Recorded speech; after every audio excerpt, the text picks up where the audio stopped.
What's the meaning of ad valorem? Ad valorem.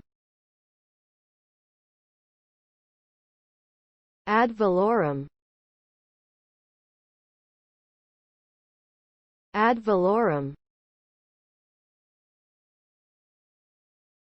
Ad valorem. Ad valorem. Ad valorem is a Latin term that means according to value. This term is commonly used in the context of taxes, where it refers to a tax that is based on the value of a product or property. The amount of tax owed is typically calculated as a percentage of the item's value. Ad valorem taxes are often used for property taxes, sales taxes, and import duties.